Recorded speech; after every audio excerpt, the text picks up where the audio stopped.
everybody. Thank you, and thank you for your patience.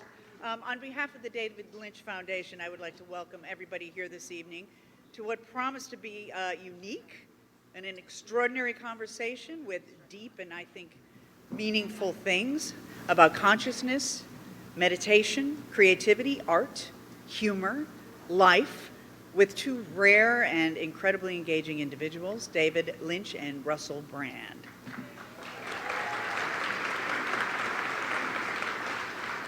Now, I am thrilled to be here with you tonight for three reasons. The first is the content of tonight's event. I'm really looking forward to hearing this conversation from two people who know a lot of what they speak. And of course, secondly, the philanthropic angle of tonight's event. All the proceeds will be used to support the work of the David Lynch Foundation to bring Transcendental Meditation free to women in recovery at Friendly House, LA. And which is a wonderful thing that the David Lynch Foundation does, is they are out there teaching all sorts of people meditation, and in this case tonight, it's Friendly House LA. My own personal connection to the mission of the foundation is another reason that I'm here.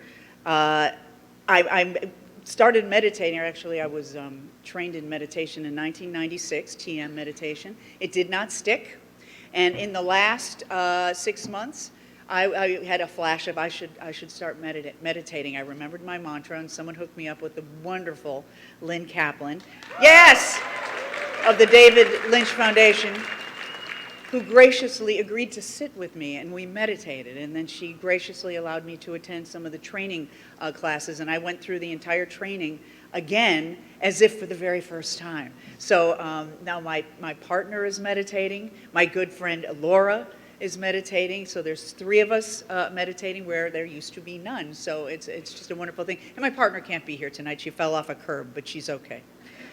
Now, before I turn the evening over to David and Russell, I have a housekeeping message. If you haven't turned in your card with your question, that white card, index card, please hold it up and somebody will collect it from you. There we go. We have some questions out there. Excuse me. Now it is my pleasure to introduce our very special guests. David Lynch is an American filmmaker, painter, musician, actor, and photographer. David has been described by The Guardian as the most important director of this era, while AllMovie called him the Renaissance man of modern American filmmaking. David's films Blue Velvet, which he directed in 1986, and Mulholland Drive, which he directed in 2001, are widely regarded by critics as among the greatest films of their respective decades, while the success of the 1990 television series Twin Peaks led him to being labeled, right, the first popular surrealist by film critic Pauline Kael.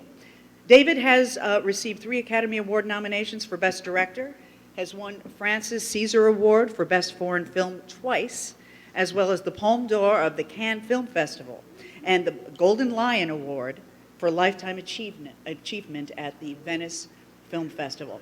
And just last week, ladies and gentlemen, the Academy of Motion Picture Arts and Sciences announced that David will receive an honorary Oscar at their Governor's Award ceremony in October.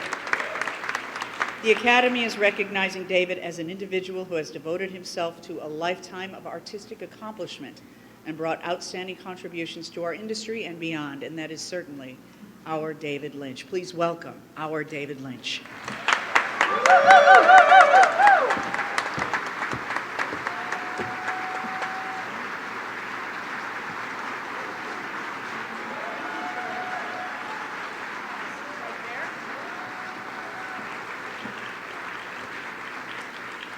All right.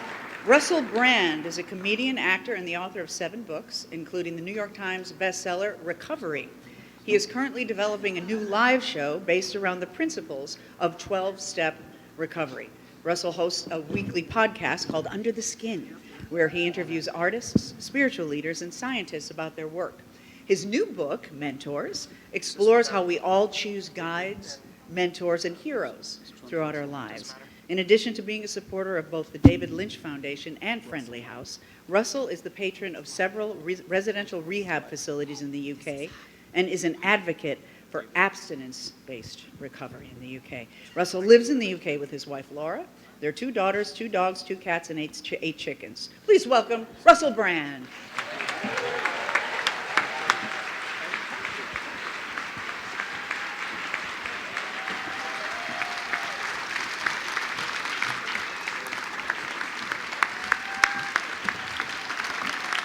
And finally this evening, our moderator, Bob Roth, is the CEO of the David Lynch Foundation. Bob has been teaching Transcendental Meditation for nearly 50 years. Please welcome Bob Roth to the stage.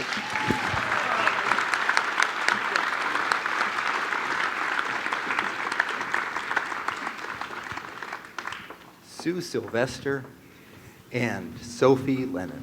Thank you very much, Jane, for coming and doing this. Absolutely fantastic. So settle in. We all know about both of these individuals' really huge creative achievements, the impact they've had in the world. The idea here was to set up an opportunity as if they're sitting, joining us in the living room. And we get to sort of find out. Yeah, I wouldn't sit on this angle in a living room. What would you prefer? I'd face inward a bit more. I'd feel that David was too near this precipice and I'd be worried. Would you like to make adjustments? I'm continually trying to. Okay. He's going to be a good sport about it, though. Anyway. First question that I have for each one of you. Russell Brand, describe David Lynch. Well, I love David Lynch very, very much. I think, even if we don't get into the artistic and creative pursuits, what about the hair? I can spend a while just adoring his natural root lift. But his devotion and dedication to meditation and the creative process is something that I am inspired by and use as sort of mentorship, not in a sort of a gushing way, because David isn't a person that likes people near him or at his home. So remotely and from a distance, without telling him, I quietly admire him in a way that wouldn't impinge upon his personal satisfaction. I will now tell you the story that I always tell in this situation, because I know it frustrates David, but he's got an honorary Oscar. Is it a life Oscar? Pardon? Your Oscar is for life. I think so. Congratulations. I think so. Guess what happened? The first time I ever spoke to David Lynch, this is what happened. I was with Bobby Roth and I was in an airport, and he went, "Russell, do you want to talk to David?" And he didn't say David Lynch or anything, but I sort of thought, this is going to be David Lynch, right? So I felt a bit nervous because I'd never spoken to David Lynch before. So I was like, oh no, I hope that nothing bad happens, because I'm going to talk to David Lynch, who I very much admire and stuff. And Bobby handed me the phone like this, and this is what happened, exactly this. And I've recorded it in my mind because I knew that this would happen one day and I would need it. This is me. I put the phone to my ear. "Russell, you know hummingbirds?" That's the first thing that got said. Not hello. "Russell, you know hummingbirds?" Yes, I do know hummingbirds. I didn't expect to have to talk about hummingbirds that quickly. Well, I'm in my garden, they're coming near my face. I was meditating, they're coming near my face. They're making this sound. Can you hear? Can you hear that sound? And I'll go, yes. And I thought, I'm going to do it back. So I started to make the sound. Can you hear the sound? Yes. I thought, I'm communicating with them. They were coming closer and closer. I'm communicating with them. I'm communicating with these hummingbirds. Then I went inside and I told my friend David, and he said hummingbirds are very territorial, and they would tell. I could just say, the hummingbirds were saying, "Give me some space." Yeah. I love Russell Brand.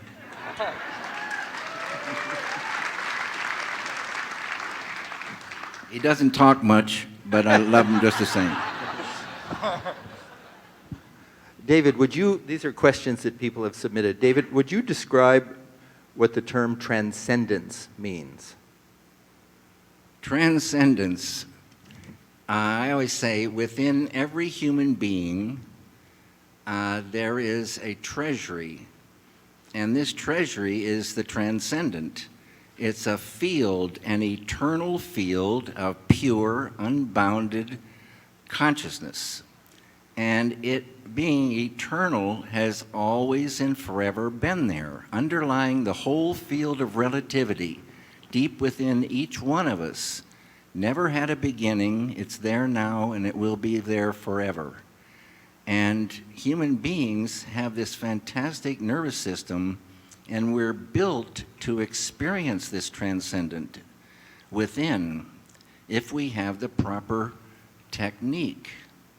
And this is what Maharishi Mahesh Yogi brought, a technique to utilize the human physiology to dive within, experience this treasury within, and every time a human being experiences it, they infuse some, and they begin to expand whatever consciousness they had to begin with.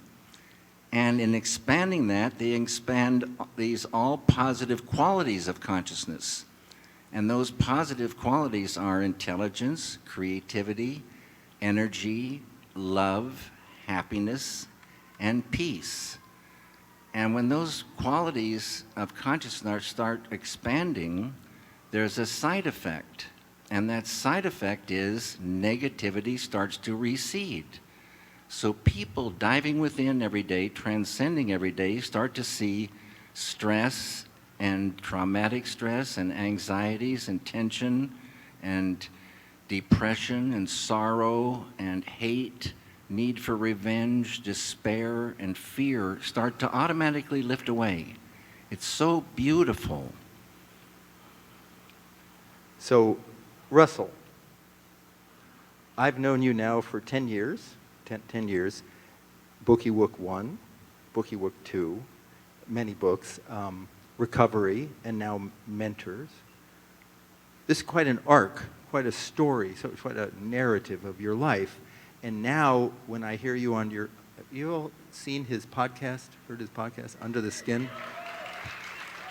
You're talking about consciousness. You're talking about pure consciousness. You're talking about changing the world through accessing that, through witnessing, through observing, by not getting attached or identified with outer relative existence. 2 questions. Second, what does that mean? First, what accounts for that very public and very private arc in your life? Well, this is what happens to me, is that I feel like I'm continually in relationship with the outer world and inner world. Say, for example, now, this moment, there is part of me that thinks that my obligation is to be humorous and to make people laugh, and that there are risks involved in that, because some of the ways of deriving humor is by being sort of explosive and undermining things. And so for me, this is, in this moment, I have to determine where are those risks worth taking. Then I have to think, what is it the reason that I want to even take those risks? Why do I, in this situation, think that I need further approval or validation? I'm already on a stage, sat next to David Lynch and with Bobby Roth, a great teacher, in the direct lineage of another great teacher. What is in me that continually needs more, continually needs more? And I suppose it's that I have an appetite-driven component to my nature. These appetites have formed our culture in many respects. These appetites continue to govern our culture, and I am a very absorbent person, permeable. I eat culture, I eat life. So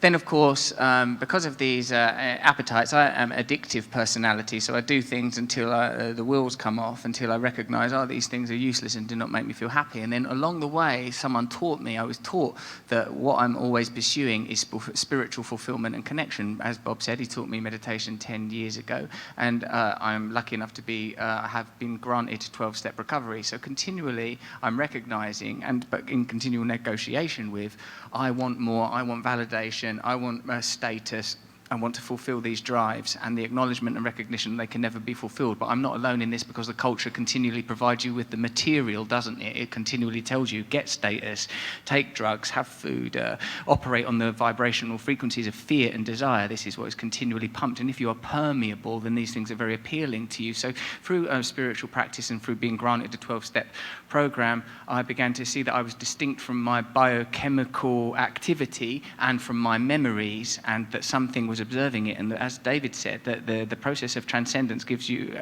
of transcendent meditation gives you access to this limitlessness, and then it becomes increasingly absurd to try to build your life around things that are transient and disposable when you have access to things that are eternal, like honor, love, kindness, simple things. So that's how I went from a life that was very much about indulgence and pleasure and gratification to one that is still about that quite a lot, but a bit less. I'd like to just take a moment and, for those of you who don't know meditation or transcendental meditation, first of all, how many people here practice some form of meditation? It's a new world, because when I first learned this 50 years ago, if you'd ask that question, people would squirm.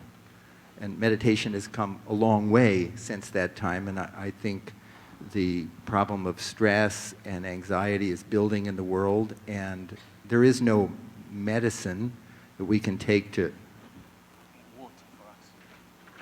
getting water for everybody. Just in case. Thank you so much, Russell. In case you need it. See, this is like in your living room. That's what the idea here is. And we wanted to, thank you very much. I really wanted to set this up so that you could have sort of, unplugged. Just, this is what they're thinking. These are what these two great minds are thinking, what they're feeling, what they're doing. And as we said at the beginning, this is sponsored by the David Lynch Foundation. And so all of the proceeds tonight of you coming is going to help us bring meditation for free to women in recovery at the amazing Friendly House. So this is... And I should add also that David started his foundation, this 15 years now, 15 years ago, with the purpose of bringing transcendental meditation basically in partnership with the TM organization to the whole world. We focused lately, or originally, on at-risk traumatized populations, of which there is a huge number. And in the last 15 years, we've now provided this for free to over 1 million kids and veterans and women who are survivors of domestic violence and men and women who must cope with substance use disorder. So before I go on and on and on, I'm going to go back to Russell. Russell was one of the first people to sort of step forward. You skipped over me. Yeah, it should be David. No? So I did 2 questions, You get and I 2 did those really long answers. It's definitely David's question now. No, I think it. I was going to get to you.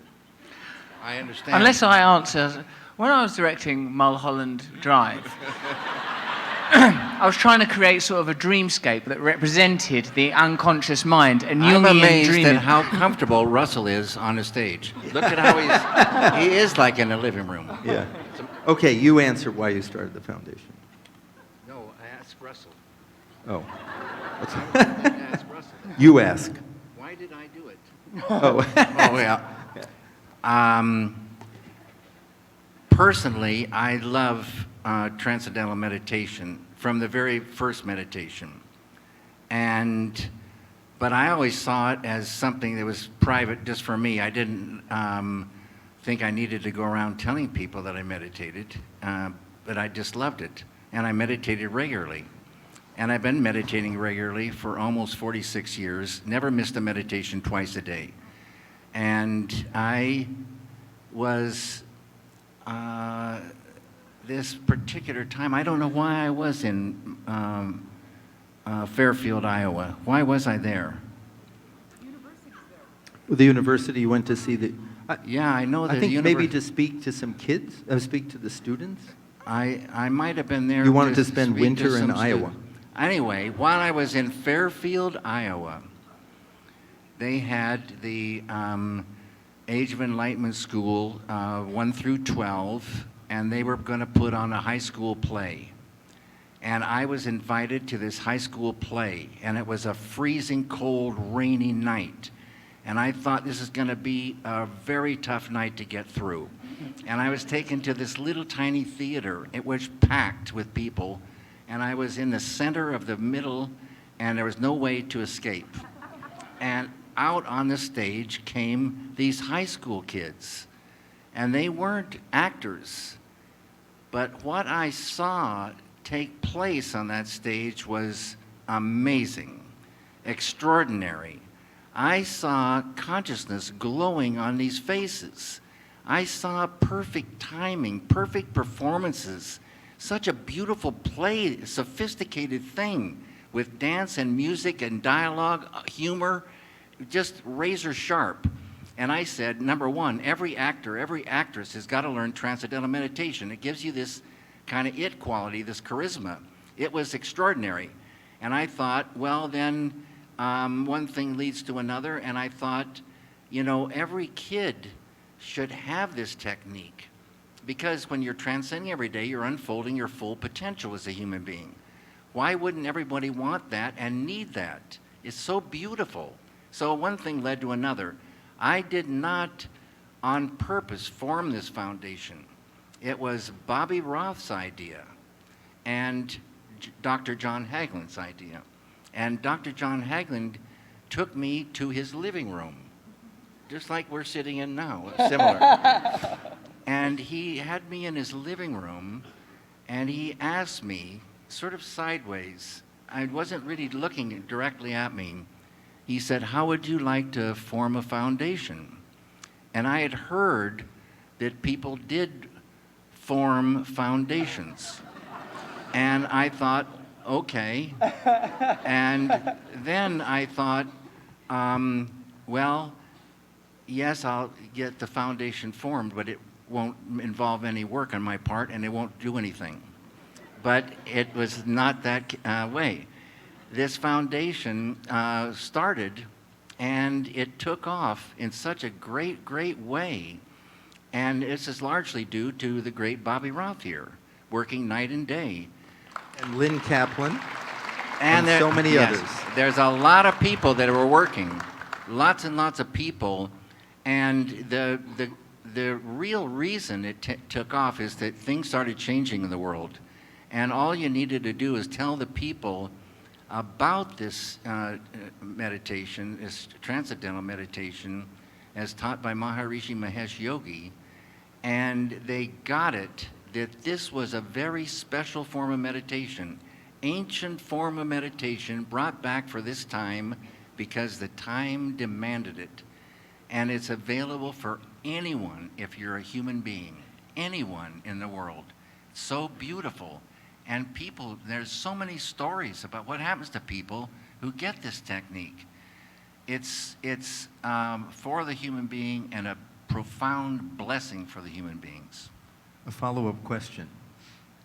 How does it feel to finally win an Academy Award?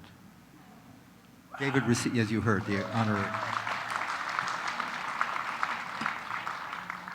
It's the same answer. My doctors asked me not to think and talk about these kind of things. Okay, Russell, do you believe that love can save the world? Is this you asking this? No, it's not. It's well, I'd somebody like here. to know who it was. Somebody here. You can read. That's not my hand. Excuse me, sir. Wow. And then there's something at the bottom. I like The this. hotel room. Signed, a Mr. David Lynch. Do you believe that love can save the world? Earth consciousness, heart opening. What lovely things. Well, yes, of course. Like often when I'm listening to both of you describing the unified field, I think of, and optimistically I feel, and I must favour this direction, that there is a benevolent and universal energy, that we sort of recognise as love. I read this bloody thing; it blew my mind a little bit. It's by this Jungian analyst of these images that William Blake drew of the Book of Job, and Blake drew these depictions of Job, where Job is having these encounters with Yahweh. In this Jungian analysis of it, it's called an encounter with the self. In one particular tableau, Blake depicts this where Yahweh, who looks the same as Job in these illustrations, in these engravings, Yahweh shows Job the Leviathan that I have made as I made thee. The Leviathan lives under the sea, under the water, under the unconsciousness, within the unconsciousness in Jungian terms. And the behemoth is like this hippo without skin, this creature of sinew and dumb propulsion, dumb need, dumb desire. And Yahweh is saying to Job, I made them as I made thee. And in the analysis in this book called An Encounter with the Self, it says that if we are not good, then God is not good. If we do not encounter love, if we do not generate love, then there is not love. That the idea of God the Father as some patriarch that designs reality for us to inhabit it is not possible in a perpetual, perennial, continual present. But in fact, we are agents of goodness, that we are authors of goodness. This is just one analysis, and I make no bloody claim via a book or Blake or the book of Job to absolute veracity, but it struck me as pretty valid and real somehow, that we're not just being good and loving because it's nice or we want some kind of badge or stripe. We're doing it because this is the fundamental essence of existence. This is our fundamental role here. And the meditative practices that David and Bobby are describing and in fact teaching, these are a way of accessing this energy that for me personally get very, very clouded in a matrix of unnecessary emotions and sort of complexes, you know.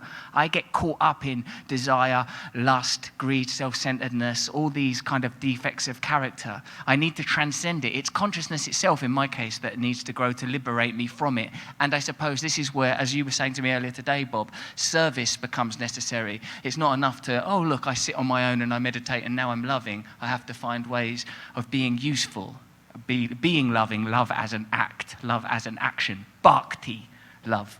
Is it pronounced bhakti or bhakti, David? Bhakti. That. But in Britain, it's bhakti. David, do you have a comment on that? I love what Russell said. I love what Russell said. Only thing that came to mind is that when Maharishi first came to the United States, he went to San Francisco, I think, for a day or two, then came down to LA. In San Francisco, the write-ups, they completely misunderstood what he was talking about, and the front page said, Transcendental Meditation will help you sleep. And he was trying to get people to wake up. So he came down to LA, and at the Ambassador Hotel, he was interviewed when he arrived, and Maharishi said, I will fill the world with love. This is a very beautiful thing, and I think this is starting to happen more and more and more. More and more and more. And in the 2020 and beyond, we're going to start seeing a very, very beautiful world appearing. And I think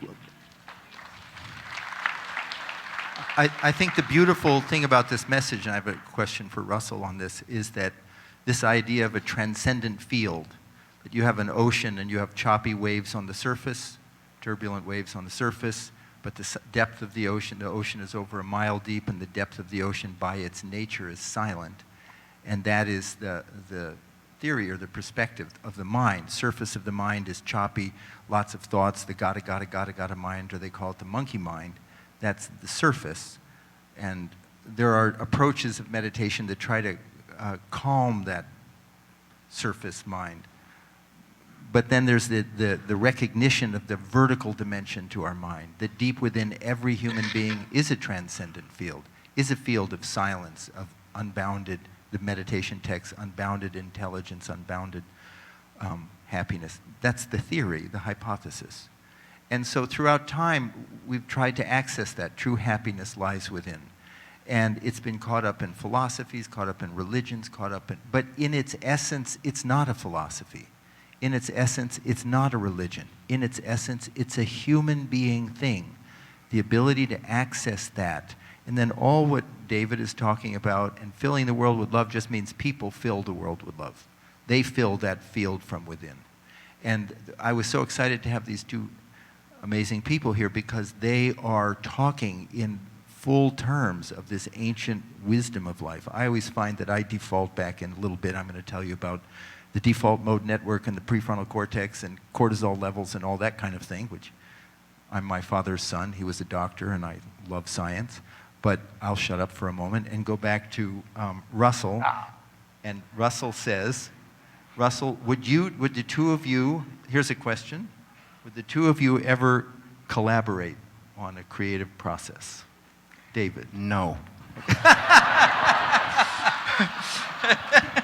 Makes my answer a little trickier because it was going to be yes. Yes, that we must. It was my desire to direct David. That'd be good. That'd be good. I wonder what he'd have me up to doing. It's an action movie, David. It's quite commercial, sci-fi, and it's very, very erotic, but not in a weird, mysterious, unconscious, confusing way, Just like straight the out deadly front. power of erotica, just more. Russell, do you have any advice for someone recovering from self-harm? Real That's question. Here it such is. a heavy segue. I He's know. making a joke about directing David 14 Lynch in a sort of Die Hard movie. No, And then it's you move to opposites, self-harm? Opposites. What We'll do you come think, back. Jane? I mean, what are you supposed to do with this guy? Was that bad? No, of course it's not. Yes, I have advice for people that are trying to cope with self-harm. Don't appear on the stage with Bobby and David. No, I'm only joking. No, what I would say is, okay, self-harm. Yeah, if you were, I used to do that self-harm because of the frustration and the anger. It felt like a sort of a release. I've heard a lot of other people that harm themselves talk about it in those terms. I suppose the way that you have to deal with anything that's addictive is to recognize that it's a problem, come to believe that it's possible to change, and ask for help. Don't do things, if you are ashamed of yourself, don't do things that fortify or augment shame. Shame is a very, very circular, spiraling and destructive thing. So it's very, very good that you were even willing to write this question down, because I'm assuming that you or either someone that you love is recovering from self-harm. You need support. You need support with things that are shaming, because shame is isolating. And I suppose I don't sort of harm myself in a very direct way anymore. It's a long time since I felt the broken glass laceration of the skin in a little moment of fury and the relief for it. I suppose I don't even go into those states as much anymore. When I notice myself starting to feel ashamed or angry or self-hating, I would consult with other people before the process. By the time you're thinking about that kind of stuff, you've gone a little bit too far. And I would say that's perhaps true of other addictive behaviors, that you have to try to recognize that there are concentric circles around it. You have to try and move further and further away from it and acknowledge that this cannot be done alone. And of course, that you're operating within an illusion, because you're not worthless, you are beautiful and lovely. There's no reason to harm yourself, not when you are so wonderful. You need to re-engage with that idea, not with the melancholy, pessimistic idea that you're ugly and that you need to destroy yourself. Although there is probably a little bit of truth in the self-destruction, because that is probably your misinterpretation of the impulse to transcend and be free from, to a degree, the ego. I think this a lot with junkies. They are trying to dismantle the self. They are trying to be free of the illusion of self, but we have no scholarship, we have no structure, we have no scripture, we have no one teaching us some principles, meaningful principles, only the reiteration of materialistic desire-led principles. So there is some information that I hope is useful on that particular topic. So beautiful. So beautiful. I remember... Can I say something? Yes, please. I think that Russell is doing great things in the world, but I think he would agree that this thing, like Einstein said, if you want to solve a problem, you got to get underneath the problem. And you can't get more underneath any problem than the transcendent. And people who are suffering, a lot of times talking, helping on a surface kind of level just doesn't work. It helps maybe a little bit. Everything's relative. But if you give them this technique to open the door to the treasury within, then automatically they're going to start healing. Automatically they're going to start getting happy inside. Automatically the torment is going to start going out. And so help them in all the ways, but give them this technique right away so they can transcend, get underneath that, and get that treasury, bringing it in, and watch things change for the good rapidly. So before I go back to Russell and ask him to, because we are here fundraising for bringing TM to the Friendly House, and I have a question for Russell about his 12 steps. I do want to just do a little science alert here, because when David said the reason why this is so useful and the reason why it's being used in schools and Friendly House is data, because the mind and body are one, and when you have an experience in the mind of transcendent, it shows up profoundly in the body. And on a level of, all know what cortisol is? The word of cortisol? It's a stress hormone that's secreted by the adrenal glands when we feel anxious. If you get a good night's sleep, cortisol levels drop 10%. And by the way, cortisol fuels pre-onset Alzheimer's, weakens the immune system, and there's an epidemic of high levels of cortisol. So a good night's sleep drops cortisol levels by 10%. 20 minutes of transcendence drops cortisol levels by 30 to 40% every time, and there's a spillover effect. So I'll come back with more marvelous science alerts in a moment. But Russell, addiction, your approach to what you're developing, and you're doing a whole stand-up and a book, and you have big plans. Yes. I was freely given this technique that I did not devise. There's a thing called 12-step recovery. What I've done is put it in different words. Ever since there's been 12-step recovery, it's been used in a variety of ways. Initially alcohol, then sometime after that with codependent relationships for people that are attracted to drug addicts and alcoholics, and God knows we are gorgeous. And so dangerous and edgy. But then for drugs, for eating, and then for behavioral addiction such as sex and gambling and stuff. So because in my own recovery, I recognized that the techniques that I'd been given that helped me to get over alcohol and drug dependency were useful in my behavioral addictions, for example, around sex or food, in my case. I thought, oh my God, this works anywhere on the scale.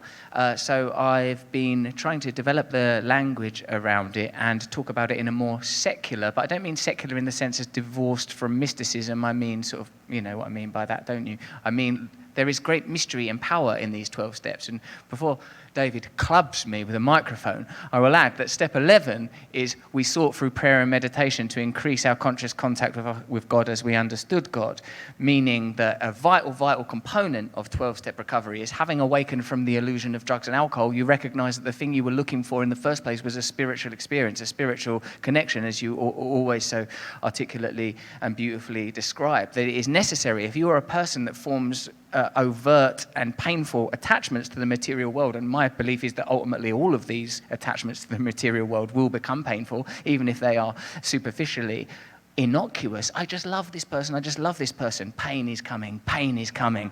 Like, so for me, the step 11, connection to the transcendent.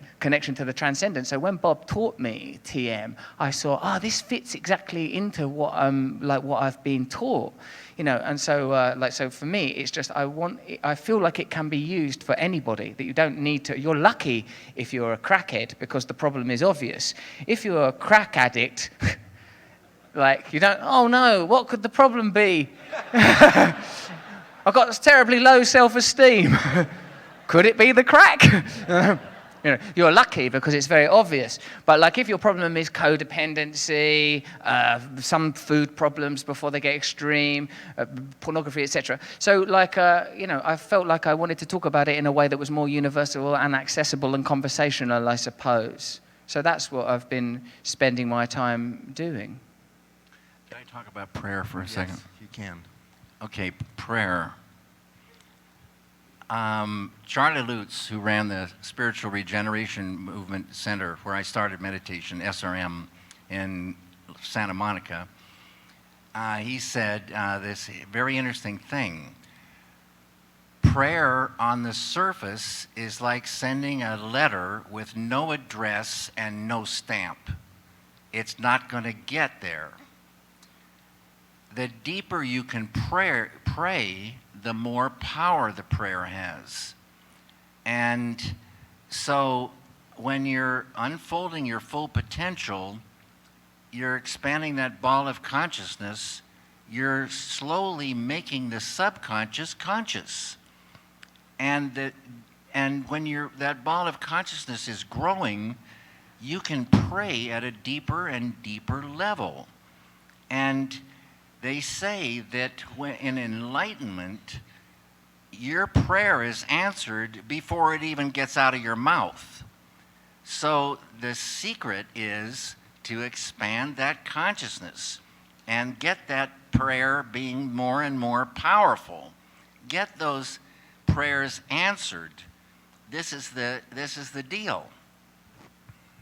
So I have a non sequitur question for David from that, but from here. How do you, I'm just warning you, so Russell didn't, how do you choose the music for your films? I pray.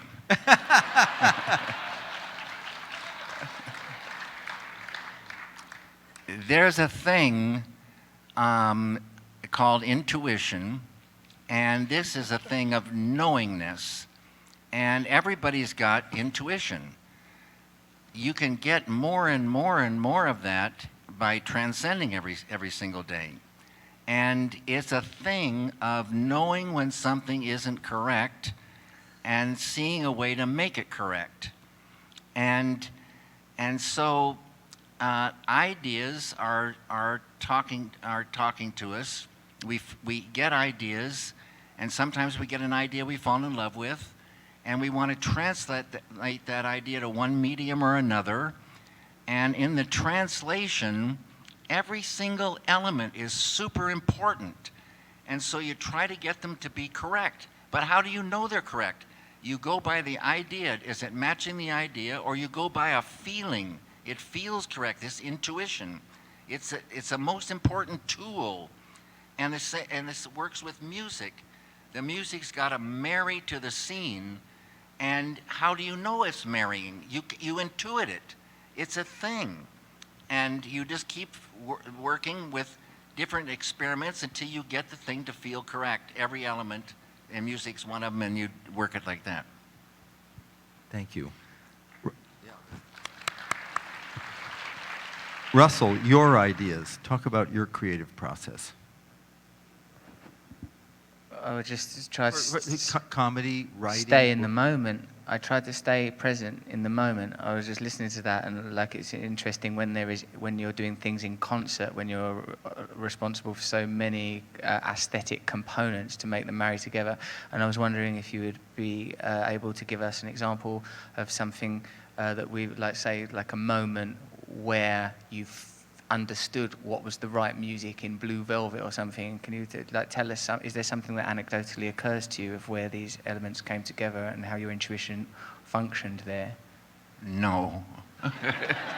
I'll tell you. I'll tell you. When I was writing Blue Velvet, I was listening to Shostakovich Symphony and I can't remember the number 15 in A major or something like this. I listened to it all the time when I was writing. Kind of a Russian feel in an American small town. It just felt real good to me.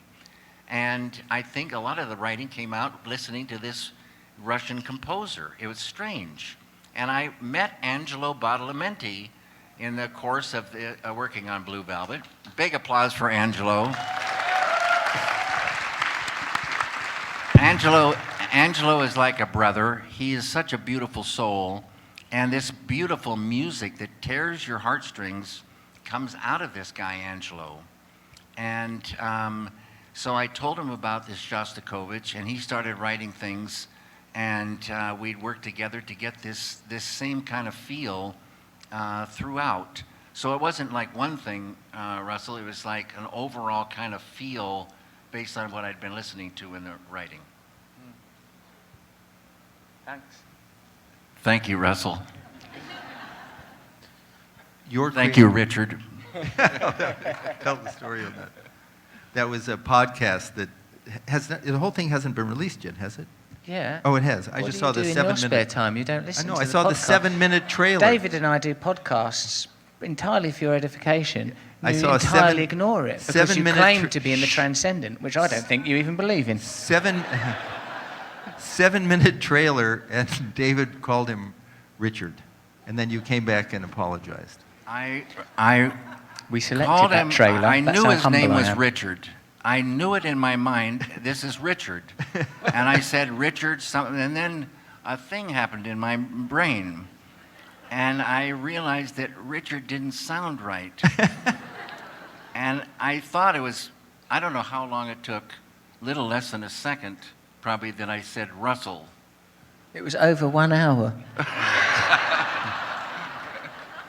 I You know shouted it at me as seemed I was like driving 1 hour away. to Russell, but I felt horrible. But Russell made me feel okay in the end about it.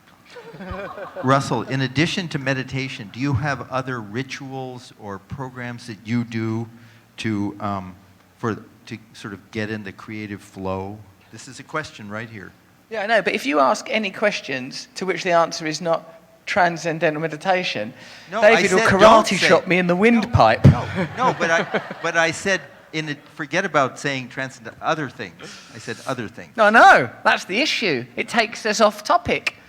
No. First of all, you encourage David to relive a memory that he himself described as painful. Which one was that? The one, the Richard one. Very painful. Painful memory.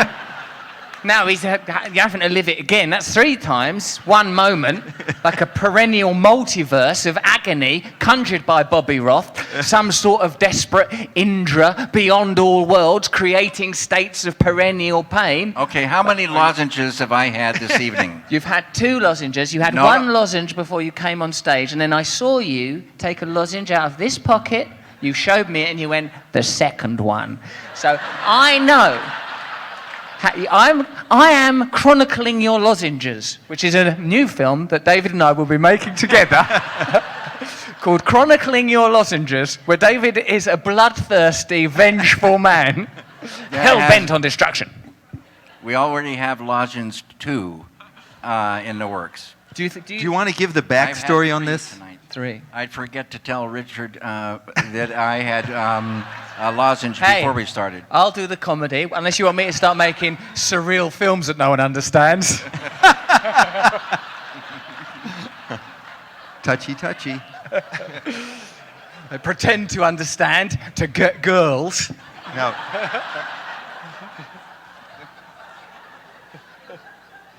See, the risk. Sometimes you take the risk. Hanuman.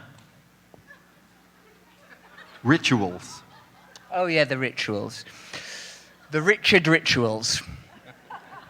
Yeah, I do stuff. I try to think about gratitude, and I try to think about humility. I try to remember that nothing is real, and how I ritualize those things is I think of 3 things that I'm grateful for, and I think of 2 things that I'm grateful that are removed from my life every day before I start the day. In terms of performance now, I try to not ritualize it too much. I just try to clear my head and come out and think, be of service, remember to be of service, and not get too distracted. Like, say this thing, this is fundraising for women that are at Friendly House to learn meditation, and like, if I spend all my time thinking, oh my God, what am I going to say? Will people like me? That means I'm not in touch with reality. The reality is service to Friendly House, and that can be very, very comforting, actually. So that service thing, that the 12th step, after you've, through prayer and meditation, sort of actualized some sort of awakened connection, then being of service is a good tool, because it means you don't have to think about yourself all the time, which is frankly bloody exhausting, I've found. Exhausting. Hey, what about that thing where if enough people meditate, all tyranny and corruption will evaporate? How's that going to happen, and when? This here is going to happen. It's happening now. These are Maharishi's peace greeting groups. And if you think about us human beings as light bulbs, there's a thing that happens when you get more and more of this consciousness expanding. The filament in the bulb gets all lit up, and you enjoy that inside, but also you're broadcasting that out. So they say we affect our environment. Every human being affects their environment.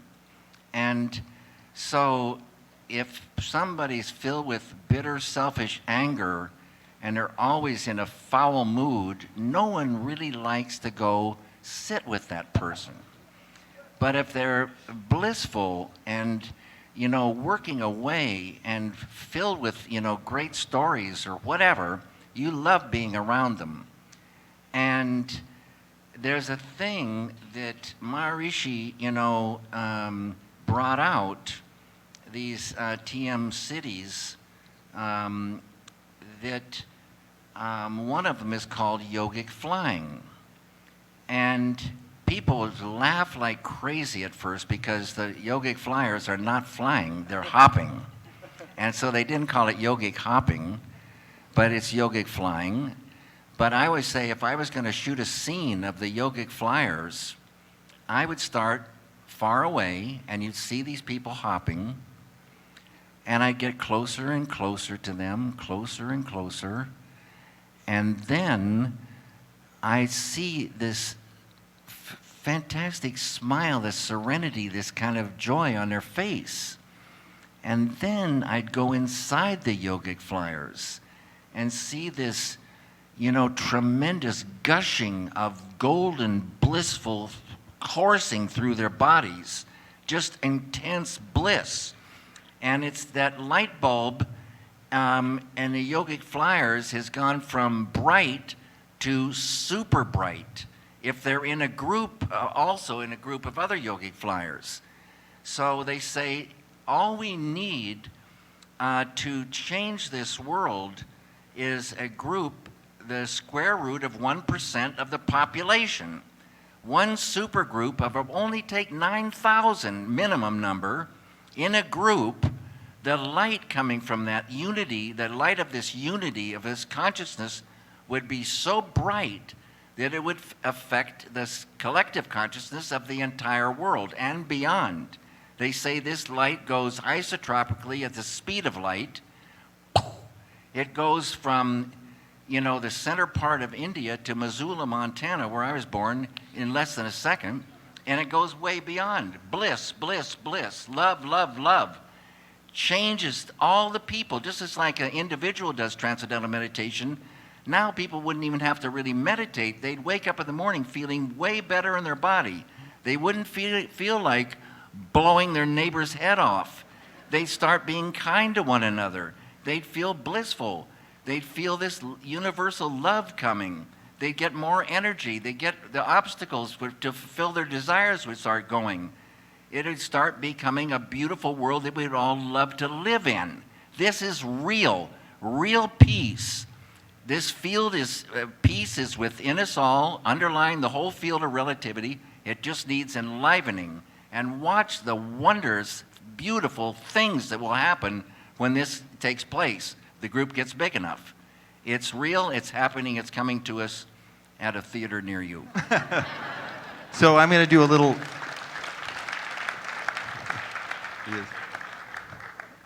my science alert on this. If that okay? I don't know what you're going to say, Bobby, but I assume it's okay. Okay. So because I work a lot in Washington, D.C., we're working with the United Nations. Our partner, David Lynch Foundation, partnering with the United Nations, is to establish in cities around the world, in particular in developing countries, a city where there's 10,000 kids are meditating together in schools.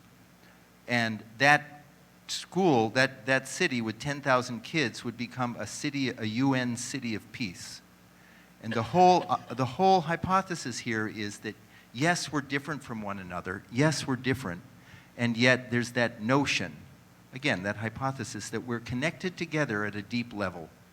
And there are stresses, there are traumas, there is racial, religious, political hatred and tensions that no bombs can ever address, no nation building can ever address, no, we're going to do economic sanctions. Never get to that. Never get to that level where you have generations of that hatred And so the notion here, from the ancient meditation texts, this approach comes, that if a person accesses that field of silence within themselves, that it doesn't just affect themselves, it can affect society. It can affect the collective consciousness of the world. And there's a lot of data that has been published on this phenomenon, but I just tell a story. I was at a press conference in Washington, D.C., where this was presented. And after it was discussed, a reporter from the Washington Post came up to me, and he said, I was a bureau chief in Russia during the fall of the Iron Curtain. And he said, I just heard Dr. Hagelin talk about this. It's so far-fetched, I don't know that I can believe any of it. But then he said, but I pray to God it will work. Because if it's possible to influence in a positive way society by people becoming happier and healthier and more enlightened within themselves, wouldn't that be incredible? And yeah. And it will be, the thing I want to say, and then I'll let Russell talk because he's getting antsy, it will all be science. That's my water. Yeah, but I was just worried that it's inaccessible. It will all be science-based. It will all be science-based. You will see the changes. A brain that is violent and a brain that is addicts has trauma in the brain. You will be able to measure in people who don't meditate healthier brain functioning. That's how specific this would be.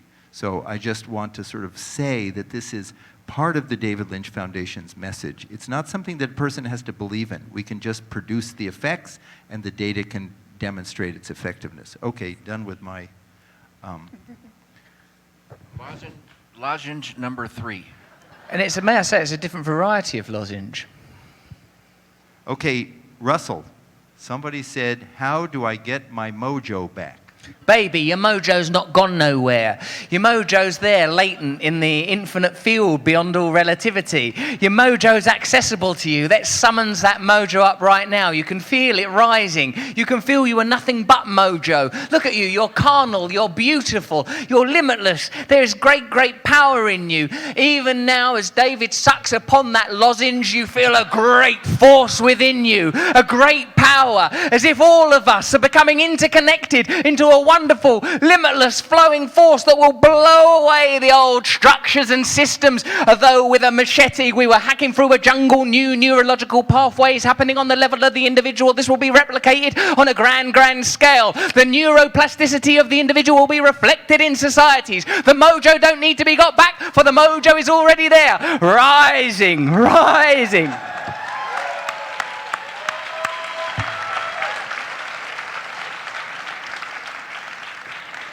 So we have final comments, and then we're going to pivot. We're going to pivot to another... Bob ignores reality. Give us a lozenge. The lozenge, I have to say, came up. We were down in the green room, and I stepped away for a moment, and Russell said, you left, and we had to fill up with your absence, we had to fill up the discussion about lozenges. And I said, nature must abhor a vacuum, that, I left such a gaping hole that it took a lozenge to fill it up. I'd like to ask, Bobby asked everybody, how many people do a form of meditation? Raise your hand. Okay. How many of you have on your person tonight lozenges? So the room's awash with lozenges. We're thinking of mountains of lozenges and posters of lozenges that we could sell to make money for this, home. Yeah, for this new venture. Tell us about the Friendly House. If you could put a lozenge here... David's quite busy at the moment, At the Bob. end of the evening, one of your lozenges in a piece of paper and put it up here on the stage. We'd take a photo of the lozenges and make a poster. And please don't be, even if it's a partially sucked lozenge, in some ways that's preferable, because you have individually sculpted that through a form of mastication. That's the greatest lozenge of all. I'd rather have a wrapped clean lozenge. I ain't bothered. I'll take them lozenges as they come, man. Non-discriminatory lozenge policy. There'll be 2 posters, Russell's poster and my poster. Mine can be stuck to the wall just by its own lozenge of goo. Tell us about the... Is this question about lozenges, Bob? Because if it isn't, I'm not sure I'm interested in answering it. I've grown bored. You're going to ask about Friendly House. Friendly House is a wonderful place. What it is it provides sanctuary and recovery and treatment for women that have had addiction issues and complex needs. Now, when I say stuff like that, it sounds sort of quite medicalized and, in a sense, almost dehumanizing. What it is more like is a place where women that have suffered from various forms of abuse can go to recover the person they were intended to be, run for women, by women, with the support of some men, of which I'm proud to be one. They support 12-step recovery. Former head, Peggy Albrecht, God rest her soul, passed over, leaving us in the wonderful hands of Monica. It is a loving environment. Yeah, Monica's brilliant. I'm grateful to be affiliated with it, because when I'm there doing stuff, I think you're helping people. You're doing something that's worthwhile. If I'm doing something that's worthwhile, I don't need to be all anxious and afraid no more, because I'm doing something that's sort of helpful. It's a wonderful, wonderful environment. I really can't suggest strongly enough that you support it. That's what I suggest strongly. And things that are like it. Those are my suggestions. But you'll hear more about it from people that know more, because there's people here that know about Friendly House, and they'll tell you articulately. So what I want to do now is we're going to pivot. We're going to see a 4-minute video, if you could be ready, of the work of David's foundation with people with substance use disorder. Before that happens, what are we going to do while that's on? We're going to stand up. We're coming over here. We move to the side for We're that, being do we? moved to the side. You're So we out have of to the way. sit here in front of it. That would be weird. No. You're being moved. You're being moved over there. We're being moved. You're being Who's moved going to out. move us? Sounds so If frightening. I was in your living room. Anyway. We're going to go to the dining room. Yeah, we're going to go over here. We're going to see a video, and then we're going to give 2 David Lynch Foundation awards. And this is to provide a break and to give us some information. to give them a break. And so anyway, I do want to tell one story about the foundation. So you've ever heard this term, adverse childhood experience, ACE.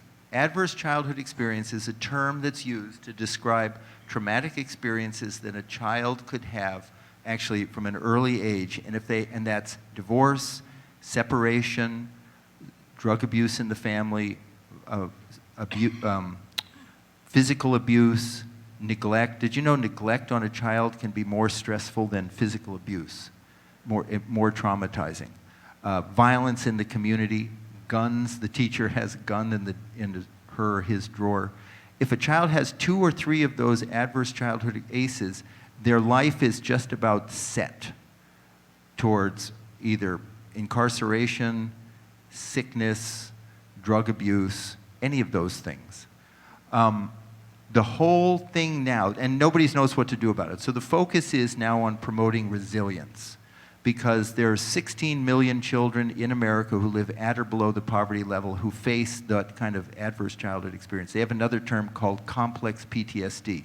PTSD is, of course, what happens to, say, a veteran, but complex PTSD is if a child grows up with that.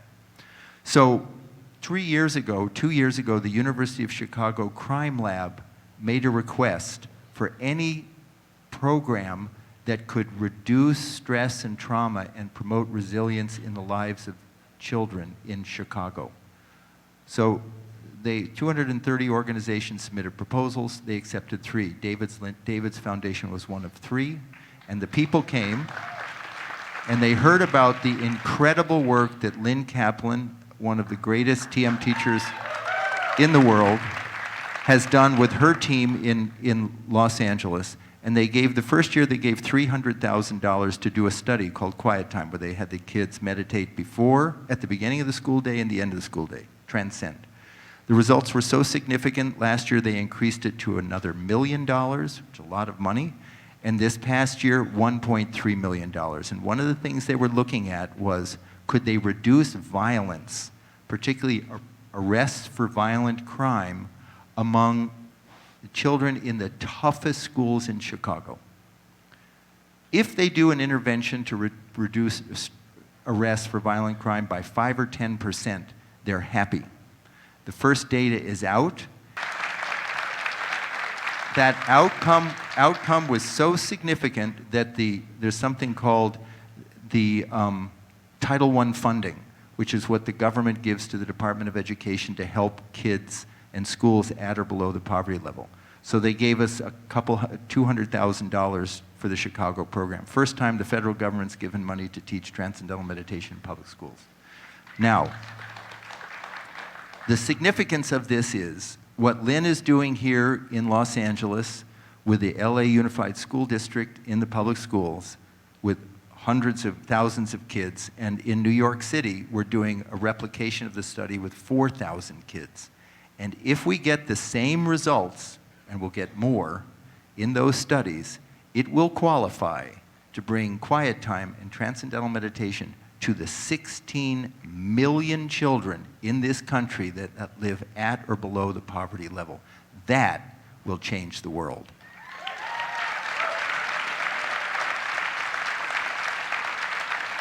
And David can say, and the fact of the matter is, David has a great team, myself, Lynn, but the fact of the matter is, it is David Lynch who has traveled all over the world on this behalf. It is David Lynch who wrote an incredible book called Catching the Big Fish.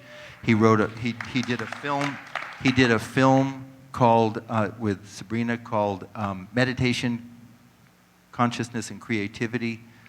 Does countless media events, and it is this man and the integrity of this man and the vision of this man that is making this huge change in the world.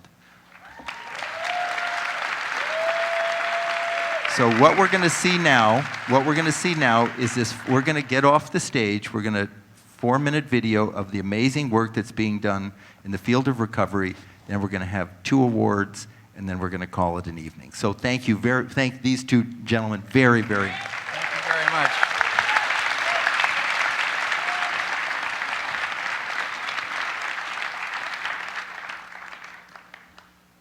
I think I had my first drink when I was about 12 or 13 years old. From 21 on, it got like really bad. If I would be upset about something or stressed or didn't know what to do with myself, period, I would use any excuse to have a drink. But I was a closet drinker, so I don't think anybody ever saw how much I drank. I took my first drink with the same kids that beat me up because I found out after I got sober that my first drug of choice was your approval. I was homeless. I was smoking, sniffing, and licking the carpet and doing anything I can get my hands on. I've been anxious since I can remember. And it took me years and years and years to screw up the courage to tell somebody I felt anxious. And then once I told a doctor I felt anxious, I was given a prescription. And so nobody's treating what's causing the anxiety, they're just treating the symptoms of the anxiety. And eventually, in adult life, in the last decade, I turned to alcohol. We have 19.5 million American adults with a substance use disorder today. 19.5 million. And what they're really doing is they're trying to quell their anxiety. People don't use alcohol and drugs indiscriminately to wreck their lives.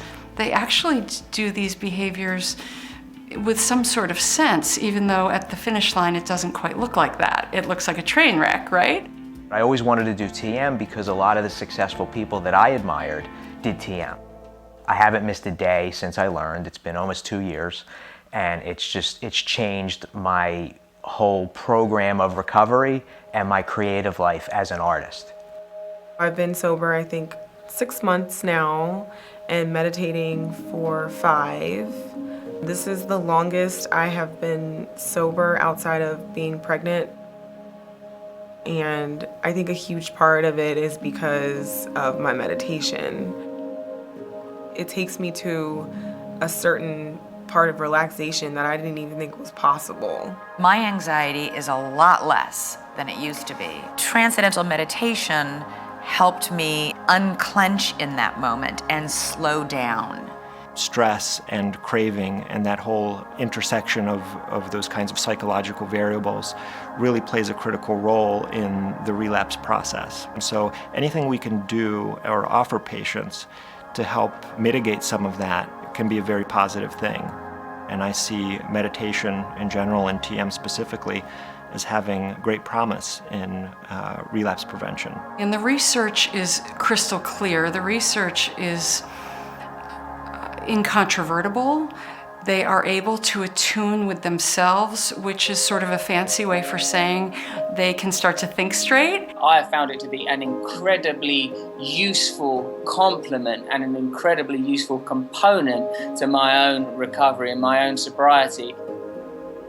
We in the addiction field need all the help we can get in enhancing our treatment, and I would like to see this become part of mainstream addiction treatment. My whole way of looking, my perspective of the program and how I live my life changed. And I know it was from meditation. I know it was. For our species, for young people, for old people, for people that are suffering, for people that don't want to suffer, for people that want the world to change, for people that believe that the world can change, this technique is a significant tool.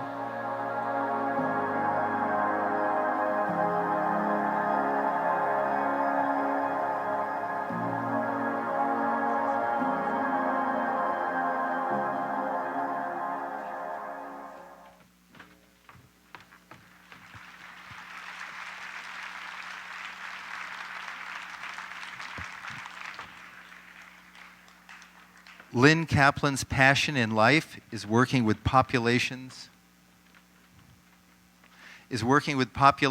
who suffer from trauma, toxic stress, and life challenges.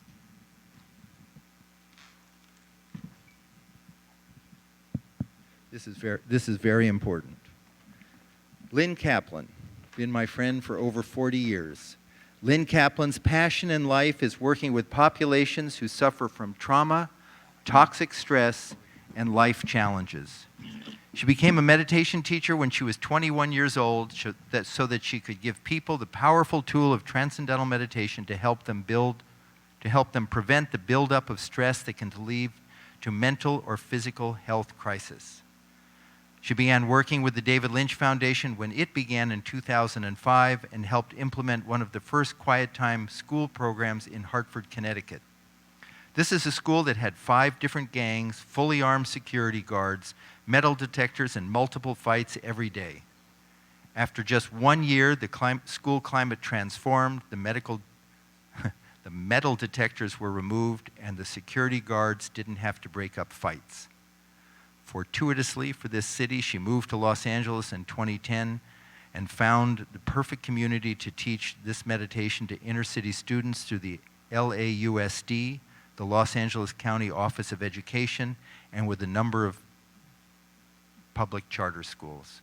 Thousands of students have been given the gift of this meditation through Quiet Time program in LA, and Lynn and her staff expanded their mission to offer this meditation to veterans suffering from the effects of post-traumatic stress, women and girls who are survivors of sexual assault and domestic violence, and people who are in recovery from substance use disorder.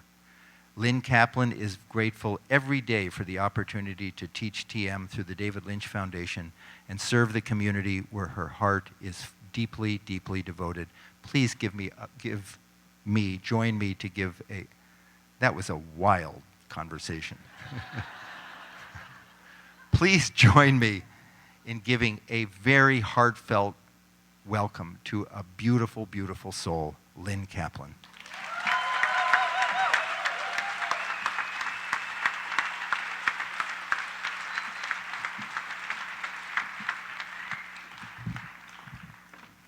Thank you, Bob, and thank you to all of you who are here this evening to help us honor Monica Phillips and support the important mission of Friendly House.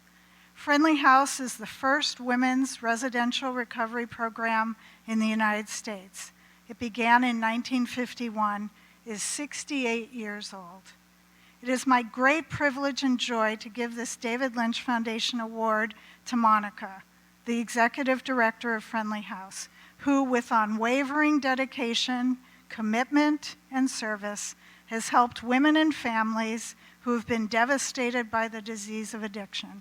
She is an inspiration to me and to countless people who have been touched by her unbounded love and devotion to uplifting others. We at the David Lynch Foundation in Los Angeles are grateful to have the opportunity to work with Monica to bring TM to the women that she serves. Monica, please accept this award.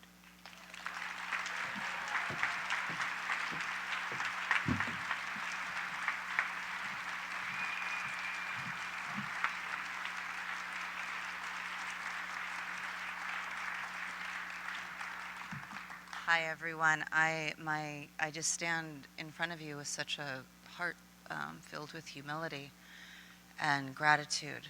I love what I do, and I love that I have the opportunity to help others and to help women that suffer from drug addiction and alcoholism the way that I used to. I am so grateful to David Lynch and to Bob Roth for having the vision that this is necessary, that people need help, and for being so visual and attainable, if you will, and vocal with what they do, and being able to help so many people through the David Lynch Foundation.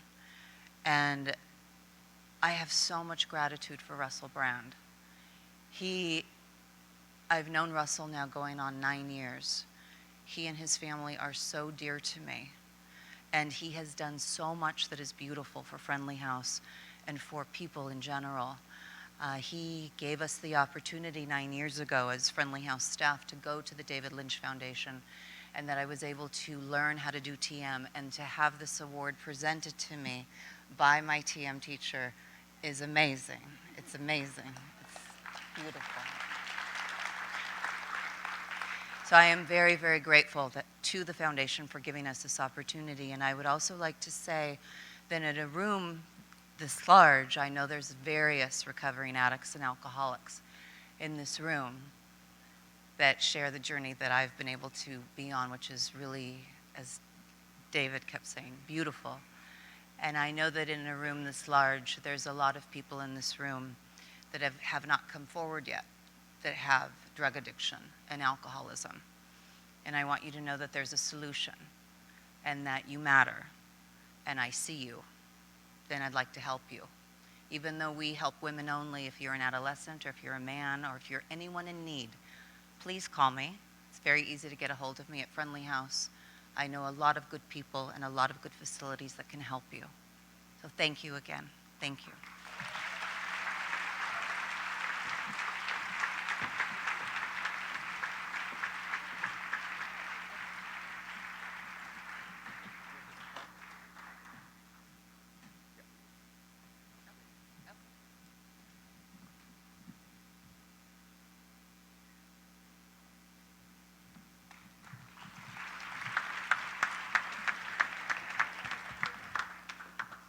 Final award.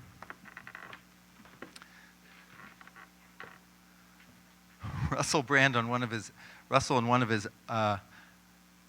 podcasts described himself as a narcissist who has a deep passion for changing the world. And I think the narcissist part is like small compared to the burning desire that this man has to make a better world. He has, as long as I've known him, he has used every tool, all of the knowledge that he has available. He has an abhorrence for injustice. He just will not accept pain and suffering. He is the recipient of the David Lynch Foundation's first and maybe only Helping to Heal the World Award. Russell doesn't just think about small communities, he thinks about the whole world. And I also have to say something. He has the most beautiful wife and 2 daughters you could imagine. Would you please welcome Russell Brand, our recipient of this Helping to Heal the World Award.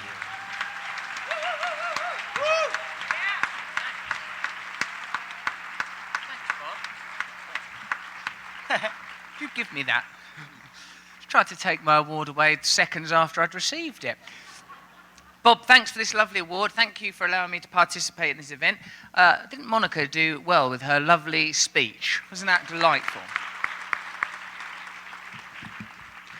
I'm vocally... can I? Yes. Hello, darling.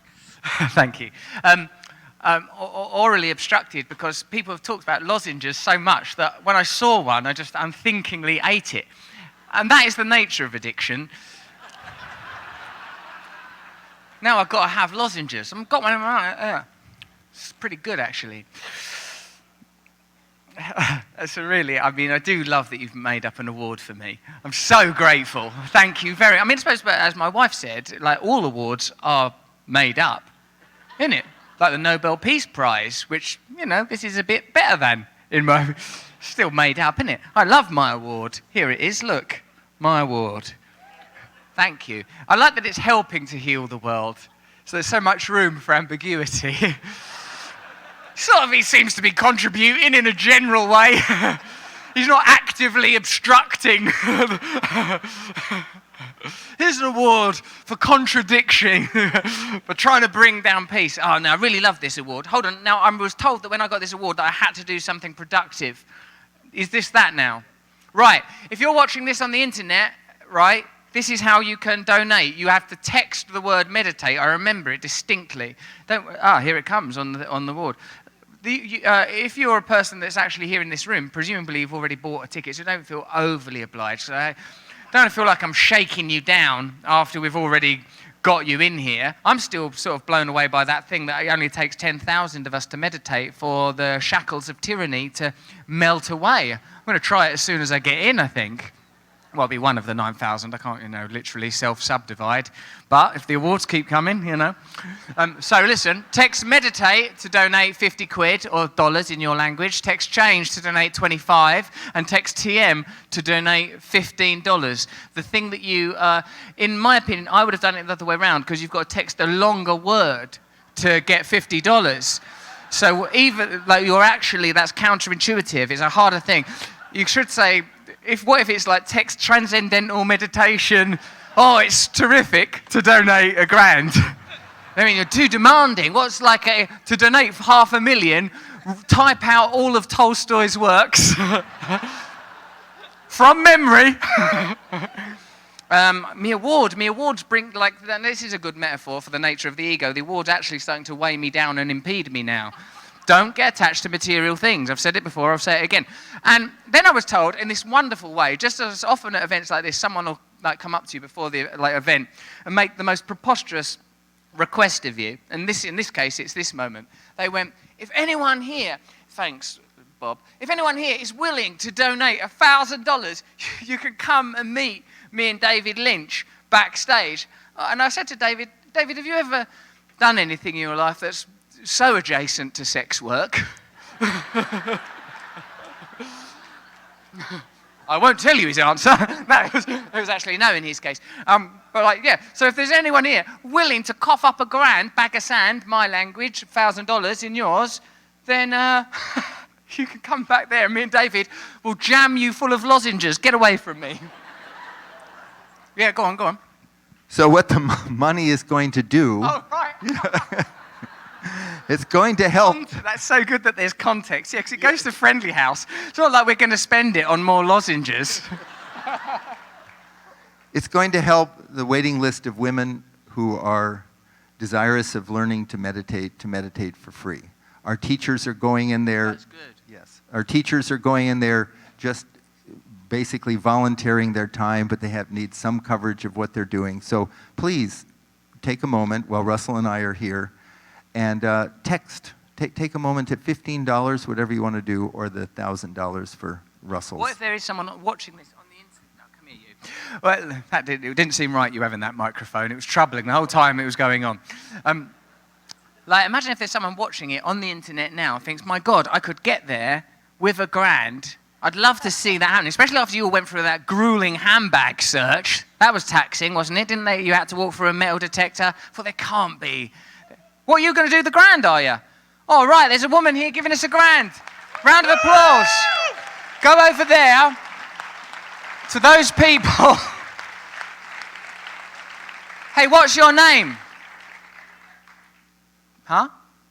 Pierre. Thanks, Pierre. That's really brilliant. That's $1,000. If there's anyone else up for being shaken down for $1,000, then if you go over there to Kat and Nadia, the woman that Nandini, who said to me, she's English, she went, I've been in your green room. I was nibbling your nuts before you got here. That's the sort of thing that passes for small talk in this day and age. All right, Bob, so I feel like I don't see how we can victimise people into handing over money any more explicitly than we have done. Thank you very much. Cheers, and thanks for my award. So, we're going to end this. The funny thing is, I sat down and I thought, I have no idea what's going to happen tonight, and my vision was fulfilled. I have no idea still have no idea what happened. But what we're going to, oh yeah.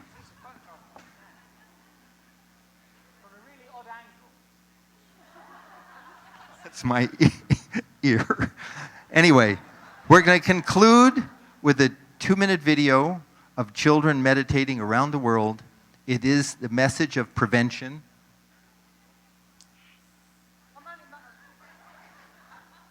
And that's it, then everyone just goes. No, you just wait over there for 1 second. Yeah.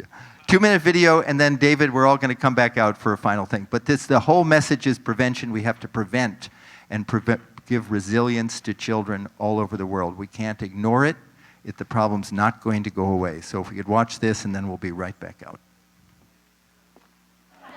Quando é 8h15, bate o sinal, e aí todos eles param o que estão fazendo e meditam.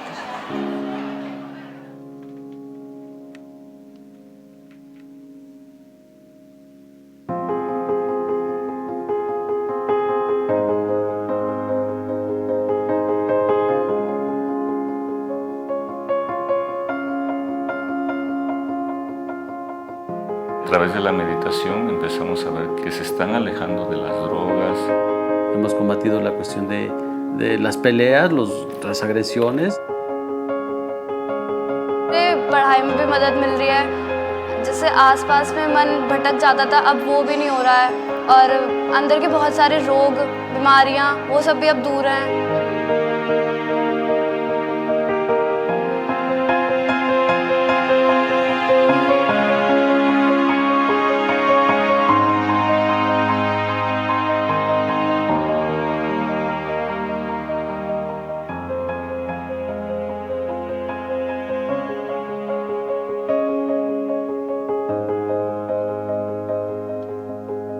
When our girls come in and they are just a wreck, and then they do quiet time, it's like it just smooths that out.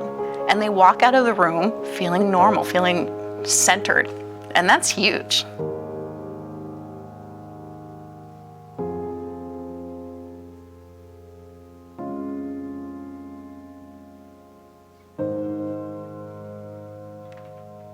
If we can get that change within each one of us, the change from within, we will change the school, and we will in turn change the community.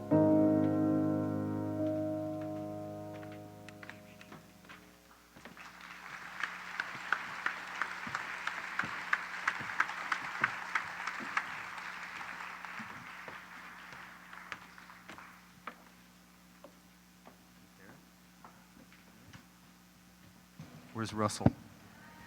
Russell?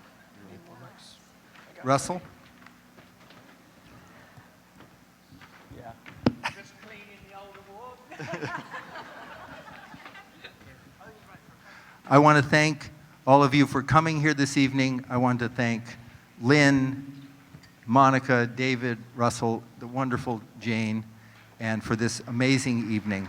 And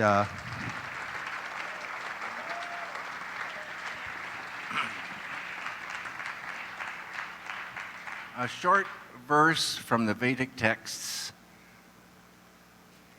May everyone be happy. May everyone be free of disease. May auspiciousness be seen everywhere. May suffering belong to no one. Peace.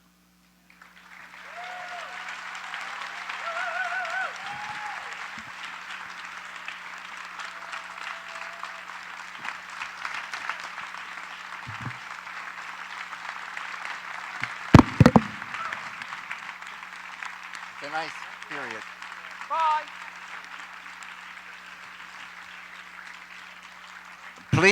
Please put your lozenge, just one lozenge from your pack, on this red tape here, and we'll photograph it and try to get a poster made.